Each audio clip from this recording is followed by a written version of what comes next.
Ibong Adarna. Buod ng buong kwento mula Kabanata 1 hanggang Kabanata 7. Sa isang kaharian na puno ng ganda at kapayapaan, ang Berbanya, ay namumuhay ang isang butihing pamilya. Ito ay pinamumunuan ni Haring Fernando at kanyang mapagmahal na asawang si Reyna Valeriana. Sila ay biniyayaan ng tatlong makikisig na prinsipe, sina Don Pedro, Don Diego, at ang bunsong si Don Juan. Mahal na mahal ng hari ang kanyang mga anak, lalo na si Don Juan. Ngunit sa isang gabi, isang masamang panaginip ang bumagabag sa hari.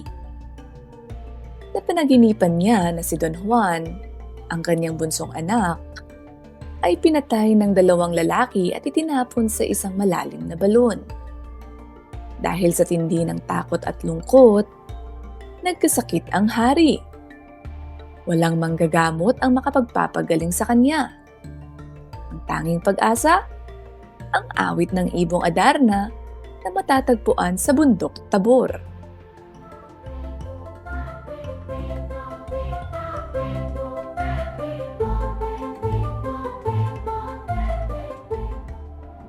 Unang humayo si Don Pedro, ang panganay. Pagdating sa puno ng Piedras Platas, siya ay nahumaling sa ganda ng awit ng ibon. Dahil sa pagod at lambing ng kanta, siya ay nakatulog. Nang dumumi ang ibon, si Don Pedro ay naging isang malamig na bato. Sumunod si Don Diego, ngunit ganoon din ang sinapit niya. Naging bato rin siya sa ilalim ng puno. Umalis si Don Juan, dala ang pag-asa ng buong Berbanya. Sa kanyang paglalakbay, nakita niya ang isang matandang ketungin na humihingi ng tulong. Sa kabila ng sariling gutom, ibinigay ni Don Juan ang huli niyang tinapay sa matanda. Bilang pasasalamat, tinuruan siya ng matanda kung paano mahuhuli ang Ibong Adarna. Kailangan sugatan ang palad sa bawat kanta at pigaan ng dayap upang hindi makatulog. Gumamit din siya ng gintong sintas para itali ang ibon. Matagumpay si Don Juan. Nahuli niya ang Ibong Adarna at dinala sa ermitanyo. Gamit ang mahiwagang tubig, binuhusan niya ang mga batong kapatid, kaya sila ay nagbalik sa normal. Sama-sama silang babalik sa Berbanya, bitbit ang lunas para sa kanilang ama. Ngunit habang pabalik, nilamon ng inggit sina Don Pedro at Don Diego. Binugbog nila si Don Juan, kinuha ang ibon at iniwan ang kapatid na halos mamatay na sa daan. Pagdating sa palasyo, ayaw umawit ng ibon. Tanging ang pagdating ni Don Juan na pinagaling ng isang matanda ang nagpatunaw sa puso ng ibon. Umawit ito, gumaling ang hari at nabunyag ang lahat ng katotohanan. Umalis muli si Don Juan upang iwasan ang galit ng ama sa kanyang mga kapatid. Natagpuan nila ang isang mahiwagang balon sa Armania.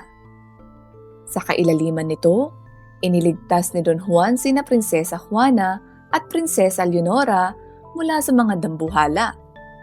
Ngunit muling nagtaksil si Don Pedro. Pinutol niya ang lubid at hinayaang mahulog si Don Juan para manakaw si Leonora. Sa tulong ng isang mahiwagang agila, narating ni Don Juan ang malayo at kakaibang kaharian ng Reino de los Cristales. Dito niya nakilala ang kanyang tunay na pag-ibig, si Prinsesa Maria Blanca. Upang makuha ang kanyang kamay, kailangang malampasan ni Don Juan ang 7 imposibleng pagsubok ng amang hari, si Haring Salermo. Sa bawat pagsubok, Si Maria Blanca ang naging gabay at lakas ni Don Juan. Mula sa paglibat ng bundok hanggang sa pagkuha ng mga singsing sa dagat, nalampasan nila ang lahat. Nagtanan sila dahil ayaw silang payagan ng hari. Pagbalik sa Berbania, muntik nang makalimutan ni Don Juan si Maria Blanca dahil sa sumpa. Ngunit sa huli ay naibalik ang kanyang alaala. Nagwakas ang kwento sa kapayapaan at katarungan. Sila Don Juan at Maria Blanca ang naging hari at reyna ng Reino de los Cristales, habang sina Don Diego at Prinsesa Leonora naman ang namuno sa Berbania. Ang kwento ng Ibong Adarna ay nagtuturo sa atin ng maraming bagay. Una, ang kahalagahan ng kabutihan at pagtulong sa kapwa. Pangalawa, na ang inggit at kataksilan ay walang magandang kahihinatnan. Pangatlo, na ang tunay na pag-ibig at katapatan ay nagtatagumpay sa lahat ng pagsubok.